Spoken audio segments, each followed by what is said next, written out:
Mojtaba, ഒരു വിഭാഗം, കേരളത്തിലെ ഒരു വലിയ വിഭാഗം വിധിയിൽ അതൃപ്തർ തന്നെയാണ്. അവർ അത് പ്രകടിപ്പിക്കുന്നുമുണ്ട്. ഇതിപ്പോൾ ഈ ഗൂഢാലോചന കുറ്റത്തിലേക്ക് വന്നാൽ അത് തെളിയിക്കുക അത്ര എളുപ്പമല്ല എന്നുള്ള കാര്യം നമുക്കറിയാം. വളരെ ബുദ്ധിമുട്ടുള്ള ഒരു കാര്യം തന്നെയാണ്. പ്രോസിക്യൂഷന് എന്തെങ്കിലും തരത്തിലുള്ള വീഴ്ചകൾ ഈ കോൺഗ്രസ് ഉൾപ്പെടെയുള്ള പാർട്ടികൾ ആരോപിക്കുന്നത് പോലെ വീഴ്ചകൾ പറ്റിയിട്ടുണ്ട് എന്ന് ഈ ഘട്ടത്തിൽ കരുതാമോ?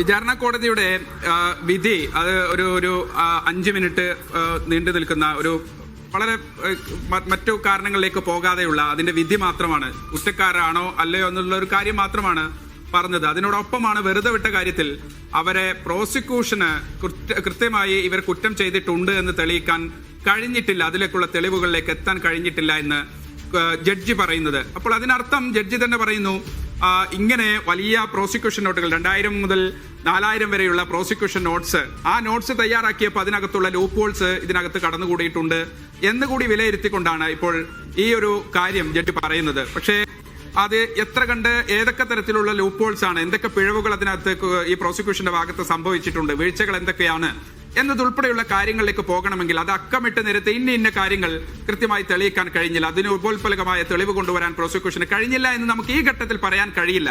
പക്ഷെ അങ്ങനെ ഉണ്ട് എന്ന് ജഡ്ജി പറയുമ്പോൾ അത് ഏത് തരത്തിലാണെന്ന് പുറത്തു വരാതെ അതിനകത്ത് ഇപ്പോൾ തന്നെ വിമർശനം ഉയർന്നു വരുന്ന ഒരു സാഹചര്യമുണ്ട്. പ്രത്യേകിച്ച് പഴുതടച്ച അന്വേഷണമാണ് നടത്തിയത്, പിഴവുകൾ ഉണ്ടാകാൻ സാധ്യതയില്ല, ആ തരത്തിലുള്ള അന്വേഷണമല്ല നടന്നത് എന്നതുൾപ്പെടെയുള്ള കാര്യങ്ങൾ വരുന്നു. ഒരു വശത്ത് സംസ്ഥാനത്തിന്റെ ഭാഗത്തു നിന്ന്, പ്രോസിക്യൂഷന്റെ ഭാഗത്ത് നിന്ന് ആ രൂപത്തിലുള്ള കമന്റുകൾ വരുന്നു. മാത്രമല്ല മഞ്ജു വാര്യർ ഉൾപ്പെടെ പ്രതിസ്ഥാനത്ത് നിർത്തി ദിലീപ് നടത്തിയ പ്രസ്താവനയ്ക്കെതിരെ വളരെ വലിയ രൂപത്തിൽ, പ്രത്യേകിച്ച് ആ തരത്തിലാണ് ഗൂഢാലോചനയുടെ തുടക്കം എന്നതുൾപ്പെടെയുള്ള ആവശ്യങ്ങൾ ഉന്നയിച്ച് അല്ലെങ്കിൽ അത്തരത്തിലുള്ള പോയിന്റുകൾ തുടക്കത്തിൽ തന്നെ, ആദ്യ പ്രതികരണത്തിൽ തന്നെ, ഒരു തുടക്കത്തിൽ തന്നെ അതിന്റെ ആദ്യ ഭാഗത്ത് തന്നെ മഞ്ജു വാര്യരുടെ പേര് കൃത്യമായി പ്ലേസ് ചെയ്യാൻ ദിലീപ് ശ്രമിക്കുന്നുണ്ട്. അല്ലെങ്കിൽ ദിലീപ് ആ ബൈറ്റിൽ തന്നെ കൃത്യമായി അത് പറയുന്നുണ്ട്. അതിനർത്ഥം അവിടെ തനിക്കെതിരെ ചില ഗൂഢാലോചന നടന്നു, താൻ കുറ്റം ചെയ്യാതിരുന്നിട്ട് പോലും ഇത്തരത്തിലുള്ള കുറേയധികം മാധ്യമങ്ങളും ഒരു ഉന്നത പോലീസ് ഉദ്യോഗസ്ഥയും, ആദ്യഘട്ടത്തിൽ ആ കേസിന്റെ മേൽനോട്ട ചുമതലയുള്ള ഒരു അന്വേഷണ ഉദ്യോഗസ്ഥ, പിന്നീട് ദിലീപിന്റെ അഭിഭാഷകൻ അവരുടെ പേര് പറയുന്നുണ്ട്.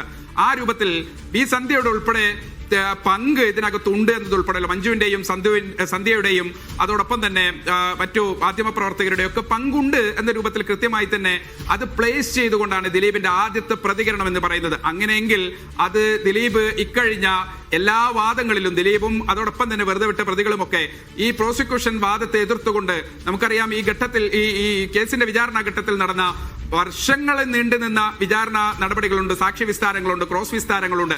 അതിലേക്ക് പോകുമ്പോൾ നടി തന്നെ ഒരു ഘട്ടത്തിൽ കോടതി അറിയിക്കുന്നുണ്ട് തന്റെ ആ കഴിഞ്ഞുപോയ ഒരു ട്രോമയെ വീണ്ടും, ആ ട്രോമയിലൂടെ വീണ്ടും താൻ കടന്നു പോകുന്ന രൂപത്തിൽ, തന്നെ അവഹേളിക്കുന്ന രൂപത്തിൽ, വളരെ ഓപ്പണായി ആ ഘട്ടത്തെ വീണ്ടും ഓർമ്മിപ്പിക്കുന്ന രൂപത്തിൽ വിചാരണ കോടതിയുടെ നടപടികൾ ഉണ്ടായിട്ട് പോലും ജഡ്ജി ഒരു തരത്തിലുള്ള ഇടപെടലുമില്ലാതെ, ഒരു തരത്തിൽ അതിനോട് അത്തരത്തിലേക്ക് പോകേണ്ട എന്ന് പറയാതെ മുഴുവൻ മൗനിയായി കേട്ടിരുന്നു. അതുകൊണ്ട് ആ ജഡ്ജിയെ മാറ്റണമെന്നതുൾപ്പെടെയുള്ള ആരോപണങ്ങളുമായി ഏറ്റവും ഒടുവിൽ എനിക്ക് തോന്നുന്നു രാഷ്ട്രപതിക്ക് ഇവരുടെ മുഴുവൻ സങ്കടങ്ങളും എഴുതി നൽകിയ ഒരു ഹർജി രാഷ്ട്രപതിയുടെ മുമ്പിൽ, അതിൽ മെമ്മറി കാർഡിന്റെ വിഷയങ്ങളുണ്ട്, മറ്റു തരത്തിൽ നേരിട്ട പ്രതിസന്ധികൾ, സുപ്രീം കോടതിയിലും ഹൈക്കോടതിയിലും ഒക്കെ നിരവധി ജഡ്ജിയെ മാറ്റണമെന്നതുൾപ്പെടെയുള്ള അപേക്ഷകൾ നിരസിക്കപ്പെട്ട സങ്കടങ്ങളൊക്കെയുള്ള ഒരു ഹർജി, ദയാഹർജി പോലെ ഒരു കത്ത് രാഷ്ട്രപതിയുടെ കയ്യിലുണ്ട്.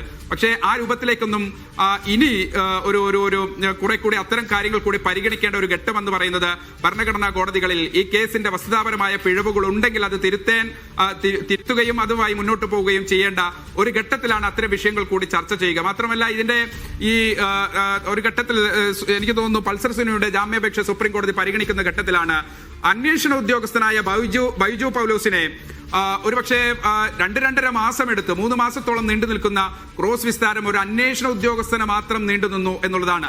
200 ചില്ലാനും വരുന്ന സാക്ഷി വിസ്താരങ്ങൾക്കിടയിൽ ഒരു അന്വേഷണ ഉദ്യോഗസ്ഥന് മാത്രം അത്രയധികം സമയമെടുത്ത്, മാസങ്ങളെടുത്ത് ക്രോസ് വിസ്താരം നടത്തിയിട്ടുണ്ടെങ്കിൽ അതിജീവിതയെ കുറേയധികം ദിവസങ്ങൾ അവരുടെ മൊഴി രേഖപ്പെടുത്തുകയും വീണ്ടും അവരുടെ മൊഴി പരിശോധിക്കുകയും ക്രോസ് വിസ്താരം നടത്തുകയും ചെയ്തിട്ടുണ്ടെങ്കിൽ, 28 സാക്ഷികളോളം കൂറുമാറിയിട്ടുണ്ടെങ്കിൽ പ്രോസിക്യൂഷനെ സംബന്ധിച്ച് അവർ നൽകിയിട്ടുള്ള ഇത്രയധികം തെളിവുകൾ ഇൻസഫിഷ്യന്റ് ആയിരുന്നു ഈ ഡിഫൻസിന് മുന്നിൽ എന്ന് പറയേണ്ടി വരും. പക്ഷെ അത് ഏത് രൂപത്തിലാണ്, പ്രത്യേകിച്ച് പ്രത്യേകിച്ച് ഒരു അടച്ചിട്ട കോടതി മുറിക്കുള്ളിലാണല്ലോ ഈ നടപടികളൊക്കെ നടന്നത്. അതുകൊണ്ട് ഏത് രൂപത്തിലാണ് ആ ഡിഫൻസ് പോയത്, പ്രോസിക്യൂഷന്റെ വാദങ്ങൾ ഏത് രൂപത്തിലാണ് അവർ എതിർത്തത്, അതിനകത്ത് എന്ത് ലൂപ്പ് ഹോളാണ് കണ്ടെത്തിയത് തുടങ്ങിയ വളരെ വിശദമായ തലത്തിലേക്ക് ഇനി ഉത്തരവിന്റെ പകർപ്പ് വരുമ്പോൾ നമുക്ക് അതൊക്കെ ചർച്ച ചെയ്യാം. പക്ഷെ പ്രാഥമികമായി ഇതിനകത്ത് വീഴ്ച സംഭവിച്ചിട്ടില്ല എന്ന് പ്രോസിക്യൂഷൻ പറയുമ്പോൾ പിന്നെന്താണ് സംഭവിച്ചത്? അല്ലെങ്കിൽ ഇത്രയധികം തെളിവുകൾ പ്രോസിക്യൂഷൻ ഹാജരാക്കിയിട്ടും അതൊന്നും വിശ്വാസത്തിലെടുക്കാൻ യോഗ്യമല്ല എന്നൊരു ജഡ്ജി പറയുമ്പോൾ അതിനർത്ഥം പിന്നെ ആ കേസിനകത്ത് കുറെ കൂടി സഫീഷ്യന്റ് ആയ തെളിവുകൾ കൊണ്ടുവരണമായിരുന്നോ?